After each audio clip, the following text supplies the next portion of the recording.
ನಮಸ್ಕಾರ ಕರುನಾಡು.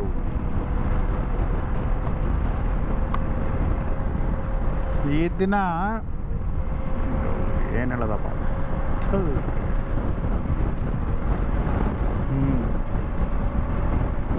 ಮಳೆ ಬರುವ ವಾತಾವರಣದಲ್ಲಿ ನಮ್ಮ ಪಯಣ.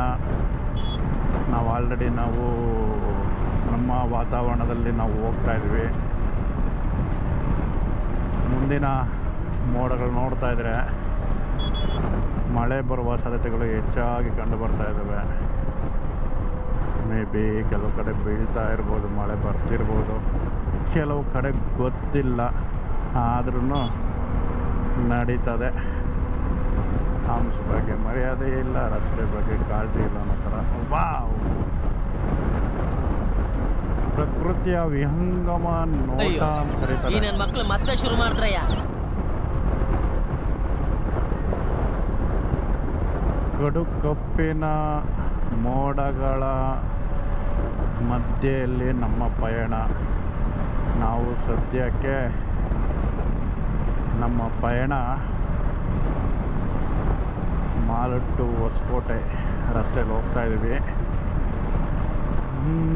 ಮೋಡ ಇದೆ, ಸಮಯ ಆಗಿದೆ 5:30. ಹೋಗ್ತಾ ಇದ್ದೀವಿ. ಈ ಸರೌಂಡಿಂಗಲ್ಲಿ ಫುಲ್ ಫ್ಯಾಕ್ಟ್ರಿ ಇದ್ದಾವೆ. ಇಟ್ಟಿಗೆ ಹಂಚು ಫ್ಯಾಕ್ಟ್ರಿಗಳು ಹೆಚ್ಚಾಗಿ ಕಂಡುಬರ್ತವೆ ಈ ರಸ್ತೆಯಲ್ಲಿ. ಏನೋ ಓಡಿಸ್ತಾ ಇದ್ವಿ. ಮತ್ತು ಇನ್ನೊಂದು ವಿಚಾರ, ನಿಮಗೆ ಲಿಜೆಂಡ್ಸ್ ಇದ್ದಾರೆ, ತೋರಿಸ್ತೀನಿ. ರಸ್ತೆಯ ಮೇಲೆ ಲಿಜೆಂಡ್ ಡ್ರೈವರ್ಸ್ ಅಂತ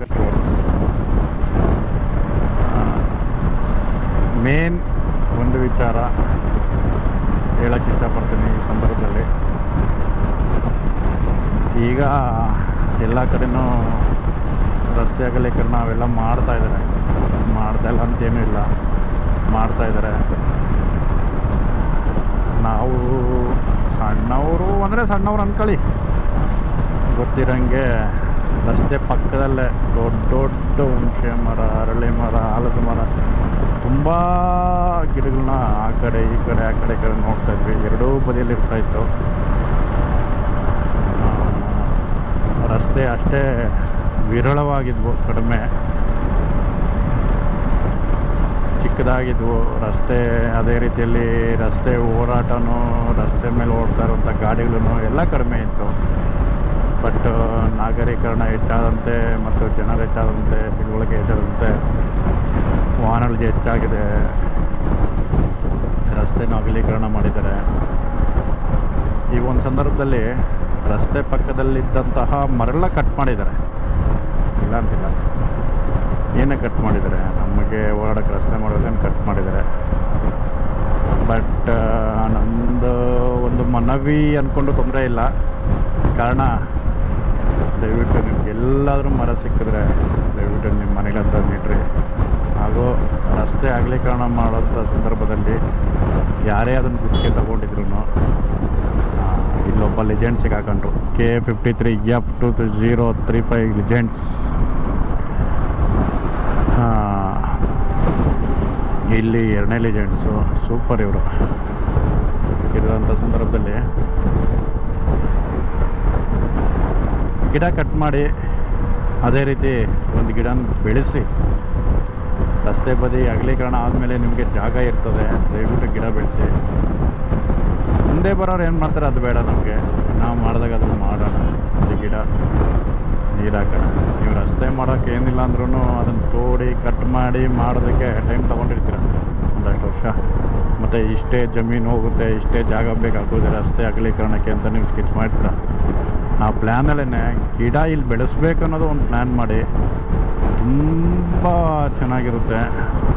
ಯಾಕೆಂದರೆ ನೀವು ಅದನ್ನು ಅಲ್ಲಿ ರಸ್ತೆ ಅಗಲೀಕರಣ ಮಾಡೋಂಥ ಸಂದರ್ಭದಲ್ಲಿ ನೀವು ಅಲ್ಲೇ ಇರ್ತೀರ, ಇಲ್ಲ ಅಂತಿಲ್ಲ. ಇರೋವಾಗ ಅಲ್ಲೇ ನೀವು ಅದಕ್ಕೆ ನೀರು ಒಂದು ಸ್ವಲ್ಪ ನೀವು ಅದನ್ನು ಅಂಟಿಸ್ಬಿಟ್ರೆ ಸಾಕು, ಅದನ್ನು ಬೆಳೆದು ಬಿಡುತ್ತೆ ಆರಾಮಾಗಿ. ಐ ಥಿಂಕ್ ಒಂದು ರಿಕ್ವೆಸ್ಟ್, ದಯವಿಟ್ಟು ಮಿಸ್ ಮಾಡಬೇಡಿ.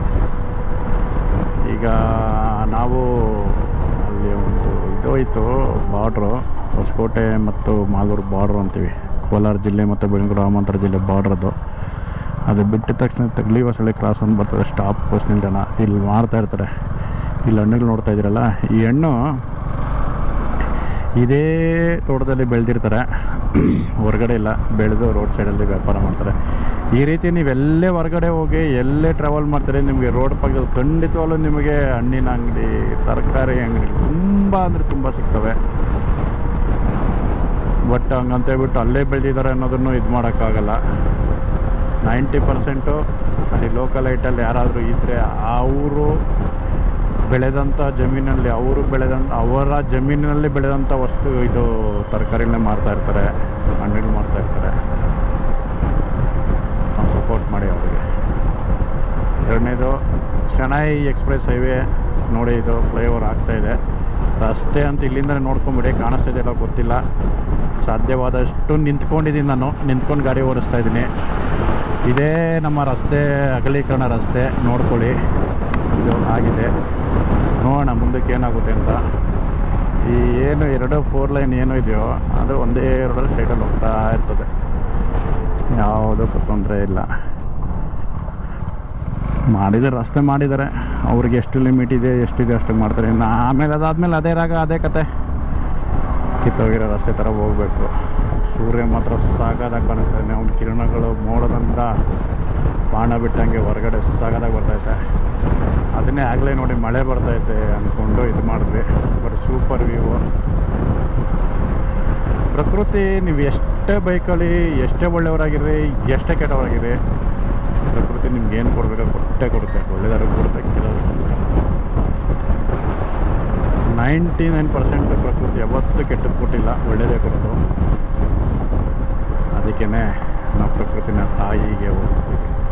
ತಾಯಿನೂ ಅಷ್ಟೇ, ತನ್ನ ಮಕ್ಕಳಿಗೆ ಯಾವತ್ತೂ ಕೆಟ್ಟದ್ದು ಬಯಸಲ್ಲ, ಕೆಟ್ಟದ್ದು ಮಾಡಲ್ಲ. ಮಕ್ಕಳೇ ತಾಯಿಗೆ ನೋವು ಕೊಡೋದು, ಅದೇ ರೀತಿ ನಾವು ಪ್ರಕೃತಿಗೆ ನಾವು ನೋವು ಕೊಡ್ತೀವಲ್ಲ. ಮರ ಕಟ್ ಮಾಡು, ಗಿಡ ಕಟ್ ಮಾಡು, ಸಹಜ ಇವೆಲ್ಲ. ಯಾಕೆಂದ್ರೆ ನಾವು ಬದುಕಬೇಕಂದ್ರೆ ನಾವು ಇನ್ನೊಬ್ಬರನ್ನ ಹಾಳು ಮಾಡೇ ಬದುಕಬೇಕನ್ನೋದು ನಮ್ಮ ಕನ್ಸೆಪ್ಟು, ಜನ ಮೈಂಡಲ್ಲಿ ಇಟ್ಕೊಂಡಿರೋದು. ಅವೆಲ್ಲ ಬೇಡ. ನಾವು ಬದುಕೋಣ, ನಮ್ಮ ಜೊತೆ ಇರೋರು ಬದುಕೋಣ ಅನ್ನೋದು ನನ್ನ ಒಂದು ಧ್ಯೇಯ ಅಷ್ಟೆ. ಮನುಷ್ಯ ಇರೋವಾಗ ನೋಡ್ರಿ, 2 ಟೊಯೋಟಾ ಇನೋವಾನೇ. ಒಂದು ಇದು ನೋಡಿ, ತುಂಬ ರೇರು ನನಗೆ ಸಿಕ್ಕಿರೋದು. ಹಳೆ ಇನೋವಾ ಕಾಣಿಸಲ್ಲ, ಹೊಸ ಇನೋವಾ ಕಾಣಿಸಲ್ಲ, ಹೊಸ ಇನೋವಾ ಕಾಣಿಸಲ್ಲ, ಹಳೆ ಇನೋವಾ ಕಾಣಿಸಲ್ಲ. ಇದು 2.5V ಇನೋವಾ, ಟೊಯೋಟಾ ಇನೋವಾ. ಬಲಗಡೆ K05 NK 13414. ಅದೇ ರೀತಿ ಮುಂದೆ ಒಂದು ಹೋಗ್ತಾ ಇದೆ, ಇನೋವಾ ಫಾರ್ಚುನರ್ ಅಂತ. ಇದಕ್ಕೆ ಮೊದಲು ಒಂದು ಗಾಡಿ ಇದು ಮಾಡಿದ, ಇನೋವಾ ಕ್ರಿಸ್ಟಲ್ ಅಂತ. ಸೇಮು ಅಗಲ ಮಾಡಿದ್ದಾನೆ ಅಷ್ಟೇ, ಬಾಡಿ ಚೇಂಜು, ಸೇಮ್ ಇಂಜಿನ್ನು. ನಿಮಗೆ ನನಗೆ ಗೊತ್ತಿರೋ ಒಂದು ಮಾಹಿತಿ ಹೇಳ್ತೀನಿ. ಇನೋವಾ ಬಂದುಬಿಟ್ಟು 10-15 ವರ್ಷಗಳಿಂದ ಇದೆ. ಬಟ್ ಪ್ರೈಸು 7 ಲಕ್ಷದಿಂದ ರೈಸ್ ಆಗಿ 23, 24, 26ವರೆಗೂ ರೈಸ್ ಆಗ್ತಾಯಿದೆ. ಅದು ಇನೋವಾ ಕ್ರಿಸ್ಟಲ್ಲು. ನನಗೆ ಗೊತ್ತಿರೋಂಗೆ ಅದೇ ಮೊದಲೇ ವೆಹಿಕಲ್ ಅನ್ನಿಸ್ತದೆ. ತುಂಬ ಡಿಮ್ಯಾಂಡ್ ಈಗಲೂ ಇದೆ ಕ್ರಿಸ್ಟಲ್ಗೆ, ಮತ್ತು ಇನೋವಾಗೂ ಅಷ್ಟೇ. ಹಳೆ ವೆಹಿಕಲ್ಸ್ಗೂ ಈಗಲೂ ಡಿಮ್ಯಾಂಡ್ ಇದೆ. ಚೆನ್ನಾಗಿ ಓಡುತ್ತೆ ಗಾಡಿ ಮಾತ್ರ. ನಾವು ಸದ್ಯಕ್ಕೀಗ ಜಡಿಗೇನ ಹಳ್ಳಿಯಲ್ಲಿದ್ದೀವಿ. ನಿಮಗೆ ಜಡಿಗೇನಹಳ್ಳಿ ಬಗ್ಗೆ ಇನ್ನೊಂದು ವಿಚಾರ ಹೇಳ್ಬೇಕೇನೆಂದರೆ, ಇದು ಹೊಸಕೋಟೆ ತಾಲೂಕು, ಬೆಂಗಳೂರು ಗ್ರಾಮಾಂತರ ಜಿಲ್ಲೆಯಲ್ಲಿ ಬರುತ್ತೆ. ಈ ಜಡಿಗೇನಹಳ್ಳಿ ಕಾಳಭೈರವೇಶ್ವರ ದೇವಸ್ಥಾನ ಹೊಂದಿದೆ. ನೀವು ಯಾರಾದ್ರೂ ಬಂದಿದ್ದರೆ ದಯವಿಟ್ಟು ಮಾಹಿತಿ ಕೊಡಿ, ಕಮೆಂಟ್ ಮಾಡಿ, ಅಡ್ರೆಸ್ಸು ತಿಳಿಸಿ, ಅದರ ಬಗ್ಗೆ ತಿಳಿಸಿ. ಪ್ರಯತ್ನ ಪಡ್ತೀನಿ ಮುಂದಿನ ದಿನಗಳಲ್ಲಿ ಕಾಳಭೈರವೇಶ್ವರ ದೇವಸ್ಥಾನದ ಬಗ್ಗೆ ಮಾಹಿತಿ ಕೊಡೋದಕ್ಕೆ. ಅಮಾವಾಸ್ಯೆ ಹುಣ್ಣಿಮೆ ದಿನ ತುಂಬ ಜನ ಬರ್ತಾರೆ ಇಲ್ಲಿ. ಮಾಹಿತಿ ನಂತರ ಹೋಗ್ತಾಯಿದ್ದೀವಿ. ಆಲ್ಮೋಸ್ಟ್ ಅಲ್ಲಿ ಬಂದ್ರಿ ಅನ್ನಿಸ್ತಾ ಇದೆ. ನಾವು ಹೊಸಕೋಟೆ ನಿಯರೆಸ್ಟ್ ಬರ್ತಾಯಿದ್ದೀವಿ. ನೋಡೋಣ ಮುಂದೆ ಇನ್ನೂ. ಇಲ್ಲಿ ನಮ್ಮ ಪಯಣ ಮುಂದೆ ಸಾಗ್ತಾ ಇದೆ. ಈ ಮುಂದೆ ಸಾಗುವಂಥ ಸಂದರ್ಭದಲ್ಲಿ ಪ್ರಕೃತಿದು ಇನ್ನೊಂದು ಸೀನ್ ತೋರಿಸ್ತೀನಿ ಬನ್ನಿ. ಯಾಕೆ ಅಂದರೆ ನೇಚರ್ ಹಂಗೆ, ಯಾಕಂದ್ರೆ ನೇಚರ್ ಬಗ್ಗೆ ಮಾತಾಡೋಂಗಿಲ್ಲ, ಚೆನ್ನಾಗಿರ್ತದೆ. ಯಾವತ್ತೂ ನಮಗೆ ಅವರು ತೊಂದರೆ ಅನ್ನೋದನ್ನು ಕೊಡಲ್ಲ. They are going like at only. Himalaya ವಾಹನ ಹೋಗ್ತಾ ಇದೆ, ಎಕ್ಸ್ಪ್ಲೋರ್ ಅಂತ ಹೇಳ್ಬಿಟ್ಟು ಹಿಮಾಲಯ ನಡೀತಾ ಇದೆ. ನಡೀತಾವೆ, ಯಾರಿಗೇನು ಮಾಡೋಕ್ಕಾಗಲ್ಲ. ಅದೇ ರೀತಿ ಜಾಸ್ತಿ ಅದೇ ರೀತಿ ನನಗೆ. ಮತ್ತು ಜಡಗೇನಹಳ್ಳಿಯಿಂದ ಡೌನ್ ಹೋಗ್ಬೇಕಾದ್ರೆ ನಿಮಗೆ ಸಪ್ತ ಮಾತೃಕೆ ಇರುವಂಥ ಒಂದು ದೇವಸ್ಥಾನ ಸಿಗುತ್ತೆ ಇಲ್ಲಿ. ಈ ಒಂದು ರಸ್ತೆಯಲ್ಲಿ ಸಪ್ತ ಮಾತೃಕೆ ಇರುವಂಥ ಇದೇ ಡೌನು ನಿಮ್ಗೆ ಅಲ್ಲಿ ಬೆಟ್ಟ ಕಾಣಿಸ್ತಾ ಇದೆ ಅನ್ನಿಸ್ತೀನಿ, ಬೆಟ್ಟದ ಮೇಲೆ ದೇವಸ್ಥಾನ ಕಾಣಿಸ್ತಾ ಇದೆ ಅನ್ನಿಸ್ತೀನಿ. ನೋಡ್ಕೊಳ್ಳಿ, ಅದೇ ದೇವಸ್ಥಾನ. ನಾನು ಬೆಳ್ಳಿ ತೋರಿಸ್ತೀನಿ, ನಿಮ್ಗೆ ಗೊತ್ತಾಗಲಿಲ್ಲ, ಗೊತ್ತಿಲ್ಲ. ದೇವಸ್ಥಾನ ಹೋಗ್ತಾ ಇದೆ. ಪ್ಲಸ್ ಎರಡನೇ ವಿಚಾರ ಬಂದರೆ ಅದಕ್ಕೆ ರಸ್ತೆ ಬಂದು ಇದೇನೆ, ಸಪ್ತ ಮಾತೃಕೆ ದೇವಾಲಯಕ್ಕೆ ರಸ್ತೆ ಅಂತ. ಹಿಂಗೆ ಬರಬೇಕಾಗುತ್ತೆ. ಈ ರೋಡಲ್ಲಿ ಹೋದರೆ ರೋಡ್ ಚೆನ್ನಾಗಿ ಮಾಡಿದ್ದಾರೆ. ಬೆಟ್ಟ ಒಂದು ಸ್ವಲ್ಪ ಚೆನ್ನಾಗಿರುತ್ತೆ, ಬೆಟ್ಟ ಹತ್ತೋದು. ಮುಂದಿನ ಇದನ್ನು ನಾನು ನಿಮಗೆ ತೋರಿಸ್ತೀನಿ. ಎಲ್ಲ ರಸ್ತೆಯಲ್ಲಿ ಬರೋದನ್ನು ಗೊತ್ತಿರೋದನ್ನು ಮಾಹಿತಿ ಕೊಡ್ತೀವಿ. ಆಲ್ರೆಡಿ ಸಪ್ತಮಾತೃಕೆ ತುಂಬ ಜನ ಹೋಗಿರ್ತೀರ, ಕೇಳಿರ್ತೀರ, ಹೋಗಿರೋ ವಿಚಾರನೂ ಗೊತ್ತಿರ್ತದೆ. ನಾವು ಅದ್ರ ಬಗ್ಗೆ ನಾವು ಪ್ರತಿಯೊಂದನ್ನು ಏನು ಹೇಳೋಕ್ಕಾಗಲ್ಲ. ಯಾಕೆ ಅಂದರೆ ಅದಿರೋದೇ ಹಂಗೆ.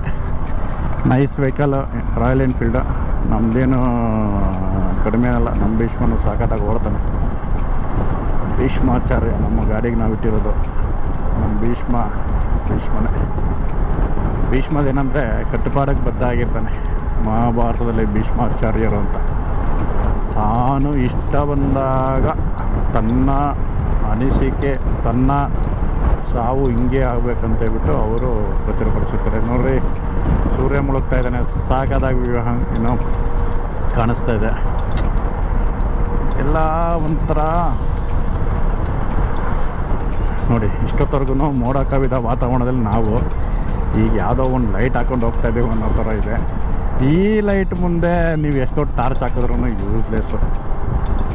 ನೀವು ಏನಾರ ಅನ್ಕೊಂಬಿಡಿ, ಏನು ಅನ್ಕೊಳ್ಳೋದೇನಲ್ಲಿ. ಸಾಕಾಗಿ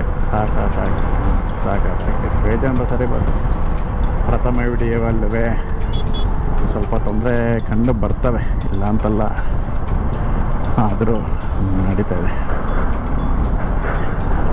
ಇದೊಂದು ಕಾರಿಡಾರು, ಕೊಳತ್ತೂರು ಹತ್ರ ಒಂದು ಜಂಕ್ಷನ್ ಥರ ಮಾಡಿದರೆ ಈ ರಸ್ತೆ ದೇವನಹಳ್ಳಿ ಕಡೆ ಹೋಗುತ್ತೆ ರೋಡ್. ಇದು ಬಲಕ್ಕೆ ಹೋದರೆ, ಎಡಕ್ಕೆ ಹೋದರೆ ನಿಮಗೆ ಹೊಸೂರು, ಮತ್ತು ಆಗಲೇ ಅಲ್ಲಿ ನಾನು ತೋರಿಸಿದಂತಹ ರೋಡ್ಗೆ ಈ ರೋಡ್ ಅಟ್ಯಾಚ್ ಆಗುತ್ತೆ.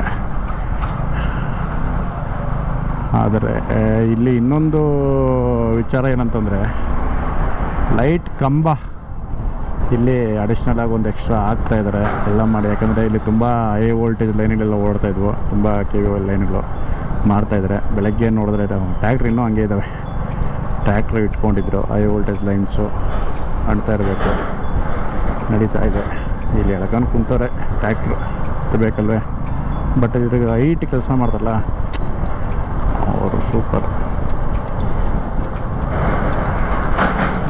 ನೋಡೋಣ ಮುಂದಿನ ದಿನಗಳಲ್ಲಿ.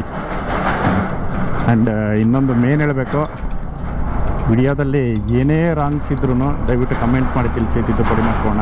ಮೊದಲನೇ ವಿಡಿಯೋ ಆಗಿರೋದ್ರಿಂದ ಕೆಲವೊಂದು ಮಾತು ನಿಮಗೆ ರಿಪೀಟ್ ಆಗ್ತಾ ಇರ್ಬೋದು, ಅದು ಹೇಳ್ತಿರೋ ರೀತಿಯೂ ಹೆಚ್ಚು ಕಮ್ಮಿ ಕಂಡು ಬಂದಿರ್ಬೋದು. ನಾವು ಅದನ್ನು ಹೇಳೋಕ್ಕಾಗಲ್ಲ, ನೀವು ಹೇಳಬೇಕು. ನಿಮಗೆ ಕೆಲವು ಜನಕ್ಕೆ ಏನು ಕೊರೈತವನೇ ಅಂದ್ಕೊಂಡಿರ್ತೀರ. ಅಂದ್ಕೊಳ್ಳೋದೇನು ಡಬ್ಬ ನನ್ನ ಮಗ ಕೊರಿತಾರೆ, ಏನು ಮಾಡೋಕ್ಕಾಗಲ್ಲ ಕಣ್ರಿ. ಜನ ಇರೋದೇ ಹಂಗೆ, ನಾವಿರೋದೇ ಹಂಗೆ ಅನ್ಕೊಂಡು ಹೋಯ್ತಾ ಇರೋದು. ತಿದ್ದುಪಡಿ ಹಾಕ್ಕೊಳ್ಳೋಕ್ಕೆ ಪ್ರಯತ್ನ ಪಡೋಣ.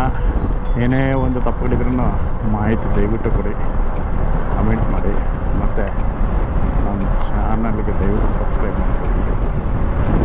ಮುಂದಿನ ದಿನಗಳಲ್ಲಿ ಈ ಥರದ್ದು ಇನ್ನೂ ಅನೇಕ ಮಾಡ್ತಾ ಇರ್ತೀನಿ. ಪ್ರಥಮ ಐ ಥಿಂಕ್ ಇದು ಚೆನ್ನಾಗಿ ಬಂದಿರ್ತಾ ಅಂದ್ಕೊಂಡಿರ್ತೀನಿ.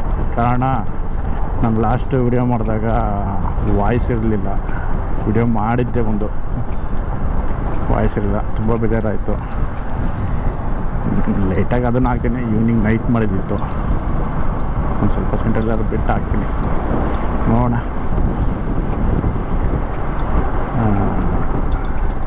ನೋಡ್ರಿ, ಬೆಳಕು ನೋಡ್ರಿ. ಇದು ಪ್ರಪಂಚದ ಟಾರ್ಚ್, ದೊಡ್ಡ ಟಾರ್ಚ್ ಪ್ರಪಂಚಕ್ಕೆ. ನಾವು ಎಂಥ ಲೈಟ್, ಅಷ್ಟು ವೋಲ್ಟೇಜ್ ಲೈಟ್, ಇಷ್ಟು ವೋಲ್ಟೇಜ್ ಲೈಟ್ ಅಂತ ಹಾಕೊಂಡ್ರು ನೋ ಯೂಸ್ ಈ ಟಾರ್ಚ್ ಮುಂದೆ. ಎಲ್ಲ ಅಷ್ಟೇ, ಟಾರ್ಚ್ ಮುಂದೆ ನೋಡೋಗ್ತಾ ಇರ್ತದೆ. ಯಾರು ಏನೇ ಆವಾಜ್ ಹಾಕ್ಕೊಂಡ್ರು ಅಷ್ಟೇ, ಏನೇ ಮಾಡಿದ್ರು ಅಷ್ಟೇ.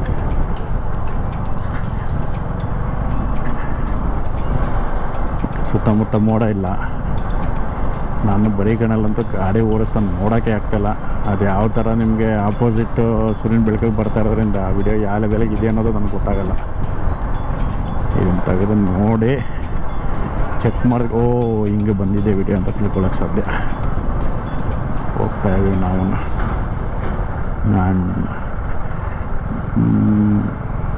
ಅಷ್ಟೇ, ಆಲ್ರೆಡಿ ಹೊಸಕೋಟೆ ರೀಚ್ ಆಗ್ತಾಯಿದ್ದೀವಿ.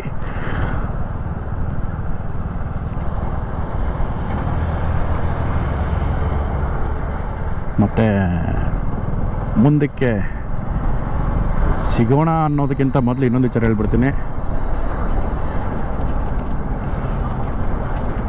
ಯಾರ್ಯಾರು ನಾನು ವಿಡಿಯೋ ನೋಡ್ತಾರೆ ದಯವಿಟ್ಟು ಸಬ್ಸ್ಕ್ರೈಬ್ ಮಾಡಿ, ಲೈಕ್ ಮಾಡಿ ಮತ್ತು ಶೇರ್ ಮಾಡಿ. ಏನಾದರೂ ಒಳ್ಳೇದಿದ್ರೂ ಪರವಾಗಿಲ್ಲ, ಕೆಟ್ಟದ್ದು ಕಮೆಂಟ್ ಮಾಡಿ.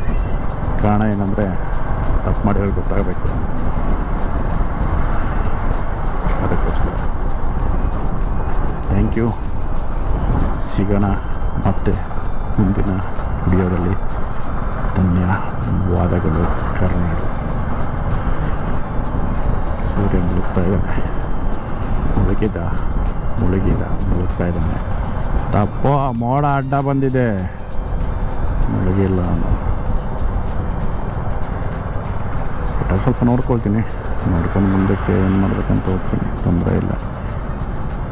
Okay, thank you. ಮುಂದಕ್ಕೆ ಸಿಗೋಣ ಇನ್ನೊಂದು ವಿಡಿಯೋದಲ್ಲಿ ಅಂತ ಹೇಳ್ತಾ, ಗೊತ್ತಾಗ್ತದೆ ಅಷ್ಟೇ ಅಲ್ವೇ, ಹೋಗುತ್ತೆ.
ಬೆಂಗಳೂರು ಮಹಾನಗರ ಸಾರಿಗೆ ಸಂಸ್ಥೆ ಹೊಸಕೋಟೆ ಬಸ್ ನಿಲ್ದಾಣ.